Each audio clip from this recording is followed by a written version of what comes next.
Perkenalkan, nama saya Felix Franky Purba. Saya mahasiswa Prodi Ekonomi dari Universitas Sanata Dharma. Di sini saya akan membahas tentang perkembangan ekonomi Indonesia. Pertumbuhan ekonomi adalah peningkatan kegiatan ekonomi masyarakat yang menyebabkan kenaikan produksi barang dan jasa atau peningkatan pendapatan nasional. Pertumbuhan ekonomi dapat mengindikasi keberhasilan pembangunan ekonomi dalam kehidupan masyarakat, sehingga penting untuk melakukan penghitungan pada pertumbuhan ekonomi. Salah satu cara untuk menghitungnya adalah dengan menghitung nilai uang. Nilai uang akan tercermin pada produk domestik bruto. Teori pertumbuhan ekonomi. Yang pertama itu ada teori pertumbuhan ekonomi klasik. Menurut Adam Smith, perekonomian akan tumbuh jika ada pertambahan penduduk. Menurut David Ricardo, pertumbuhan penduduk yang besar menyebabkan limpahnya tenaga kerja, menyebabkan upah yang menurun. Menurut Thomas R. Malthus, pertumbuhan penduduk yang besar akan membuat kekurangan pangan dan masyarakat hidup pas-pasan. Yang kedua, ada teori pertumbuhan ekonomi neoklasik. Menurut Harold Domar, perlunya pembentukan modal atau investasi syarat untuk mencapai pertumbuhan ekonomi yang teguh atau steady growth. Menurut David Ricardo, pertumbuhan ekonomi sangat ditentukan oleh kemampuan kewirausahaan atau entrepreneurship. Menurut Robert Solow, pengaruh tabungan atau modal, populasi tenaga kerja dan teknologi terhadap tingkat output dan pertumbuhan ekonomi. Semakin tinggi tingkat tabungan, semakin tinggi pula modal dan output yang dihasilkan. Yang ketiga, teori pertumbuhan ekonomi historis. Menurut Friedrich List, pertumbuhan ekonomi menurut kebiasaan masyarakat dalam menjaga kelangsungan hidupnya melalui tata cara produksi. Menurut Werner Sombart, tahapan pertumbuhan ekonomi terjadi karena masyarakat memiliki susunan organisasi dan ideologi masyarakat. Menurut W.H. Rostow, pertumbuhan ekonomi suatu negara akan mengalami tahapan. Yang pertama, tradisional, transisi, tinggal landas, menuju kematangan, tahap konsumsi, masa tinggi. Menurut Corbusier, menguraikan pertumbuhan ekonomi suatu negara berdasarkan hubungan produsen dengan konsumen. Dan yang keempat, teori pertumbuhan ekonomi Kuznets. Dia mengatakan pertumbuhan ekonomi merupakan kenaikan kemampuan jangka panjang suatu negara dalam menyediakan berbagai jenis barang-barang ekonomi dengan jumlah yang banyak kepada penduduknya. Data pertumbuhan ekonomi Indonesia pada tahun 2019. Perekonomian Indonesia tahun 2019 yang diukur berdasarkan produk domestik bruto atas dasar harga berlaku mencapai 15.833,9 triliun dan PDB per kapita mencapai 59,1 juta atau 4.174,9 US dollar. Ekonomi Indonesia tahun 2019 tumbuh 5,02%, lebih rendah dibanding capaian tahun 2018 sebesar 5,17%. Dari sisi produksi, pertumbuhan tertinggi dicapai lapangan usaha jasa lainnya sebesar 10,55%. Dari sisi pengeluaran, pertumbuhan tertinggi dicapai oleh komponen pengeluaran konsumsi lembaga non-profit yang melayani rumah tangga sebesar 10,62%. Pada tahun 2020, perekonomian Indonesia 2020 yang diukur berdasarkan produk domestik bruto atas dasar harga berlaku mencapai 15.434,2 triliun dan PDB per kapita turun mencapai 56,9 juta atau 3.911,7 US dollar. Ekonomi Indonesia tahun 2020 mengalami kontraksi pertumbuhan sebesar 2,07% dibandingkan tahun 2019. Dari sisi produksi, kontraksi pertumbuhan terdalam terjadi pada lapangan usaha transportasi dan pergundangan sebesar 15,4%. Sementara itu dari sisi pengeluaran hampir semua komponen terkontraksi. Komponen ekspor barang jasa dan menjadi komponen dengan kontraksi terdalam sebesar 7,70%. Sementara impor barang dan jasa yang merupakan faktor pengurang terkontraksi sebesar 14,71%. Proyeksi pada tahun 2021, Bank Indonesia optimis perekonomian Indonesia di 2021 akan kembali ke zona positif, bahkan melesat hingga berada di kisaran 44,8% hingga 5,8%. Ketahanan perekonomian Indonesia di tahun ini ditopang oleh membaiknya sejumlah komponen membentuk produk domestik bruto, yaitu perbaikan kinerja ekspor didukung dengan perbaikan pertumbuhan ekonomi global. Pertumbuhan ekonomi tahun ini masih sangat bergantung dengan perkembangan COVID-19 dan proses vaksinasi. Jika penularan bisa ditekan dan vaksinasi berhasil, maka dampaknya positif untuk ekonomi. Stabilitas sistem keuangan. Stabilitas sistem keuangan adalah suatu kondisi yang memungkinkan sistem keuangan nasional berfungsi efektif dan efisien serta mampu bertahan terhadap kerentanan internal dan eksternal, sehingga alokasi sumber pendanaan atau pembiayaan dapat berkontribusi pada pertumbuhan dan stabilitas perekonomian nasional. Di dalam perekonomian nasional, stabilitas sistem keuangan memiliki peran yang teramat penting. Ini karena dalam sebuah mata rantai perekonomian, sistem keuangan bertugas untuk menyalurkan dana dari pihak berlebih atau surplus kepada pihak yang kekurangan atau mengalami defisit. Secara umum, ada dua indikator stabilitas sistem keuangan di Indonesia, yaitu mikroprudensial dan makroprudensial. Di antara indikator makroprudensial adalah pertumbuhan ekonomi, neraca pembayaran, tingkat inflasi, suku bunga, dan nilai tukar, efek penularan krisis, dan banyak lainnya.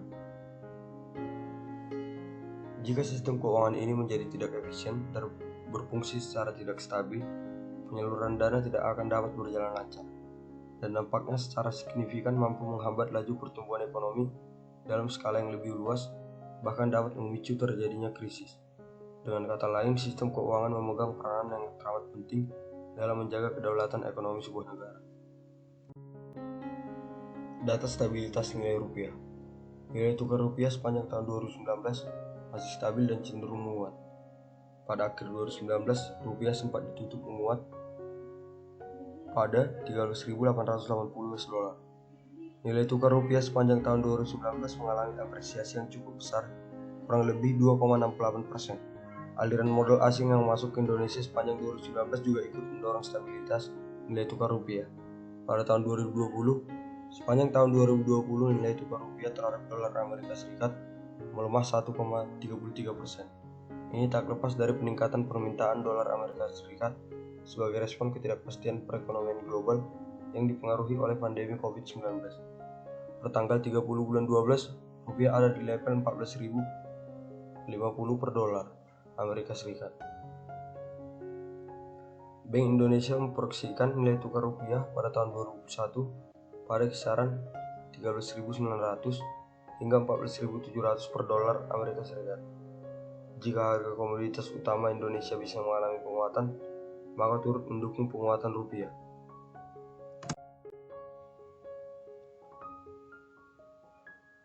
Penjelasan mengenai stabilitas nilai rupiah. Tahun 2019, nilai rupiah terhadap dolar berada di 13.880.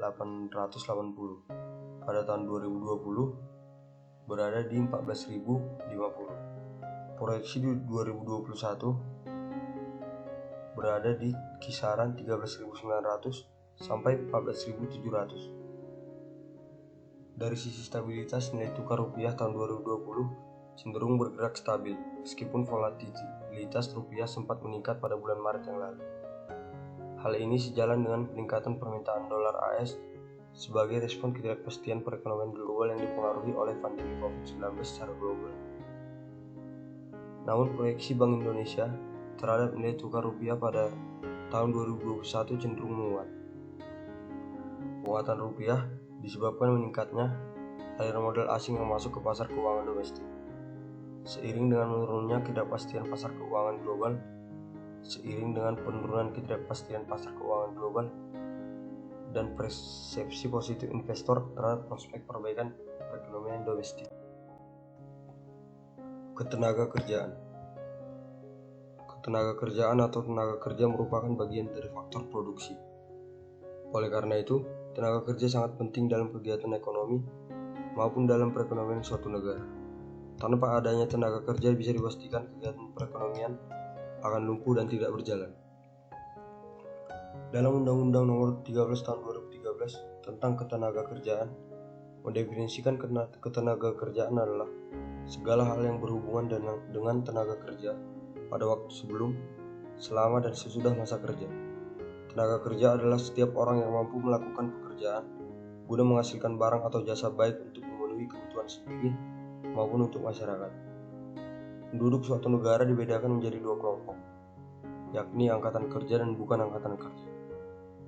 Angkatan kerja adalah setiap penduduk yang telah memasuki usia kerja, baik yang sudah bekerja, belum bekerja, atau sedang mencari pekerjaan, biasa berusia 15-64 tahun.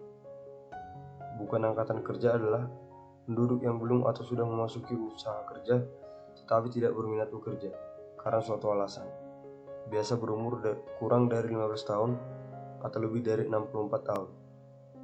Contohnya ibu rumah tangga, pensiunan, atau pelajar. Klasifikasi tenaga kerja. Secara umum, tenaga kerja dapat diklasifikasikan menjadi: yang pertama, tenaga kerja terdidik adalah tenaga kerja yang mempunyai keahlian pada bidang tertentu, diperoleh dari pendidikan. Contoh tenaga kerja terdidik adalah dosen, dokter, guru, akuntan, pengacara, dan sebagainya. Yang kedua, tenaga kerja terlatih merupakan tenaga kerja yang memiliki keahlian pada bidang tertentu, diperoleh dari pengalaman dan latihan. Contoh, montir, tukang jahit, supir. Yang ketiga, tenaga kerja tidak terdidik dan tidak terlatih, yaitu tenaga kerja yang bekerja hanya dengan mengandalkan tenaganya saja. Contohnya seperti buruh kasar, kuli, pembantu rumah tangga, dan pekerjaan lainnya. Data ketenaga kerjaan Indonesia 2019 pada Agustus, TPT turun menjadi 5,28% dibandingkan tahun lalu yang sebesar 5,34%. Terdapat 5 orang penganggur dari 100 orang angkatan pekerja di Indonesia. Sejalan dengan naiknya jumlah angkatan kerja, tingkat partisipasi angkatan kerja juga mengalami peningkatan. TPAK Agustus 2019 sebesar 67,49%,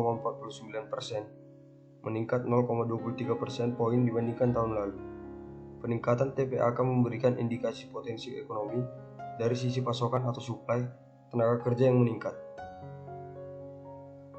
Tahun 2020, Menteri Ketenagakerjaan Ida Fauzia menyambut positif hasil pengukuran Indeks Pembangunan Ketenagakerjaan atau IPK tahun 2020 yang menunjukkan adanya peningkatan indeks sebesar 6,58 poin, yakni dari 61,6 pada tahun 2019 menjadi 67,64 pada tahun 2020. Jumlah angkatan kerja pada Agustus 2020 sebanyak 138,22 juta orang, naik 2,36 juta orang dibanding Agustus 2019.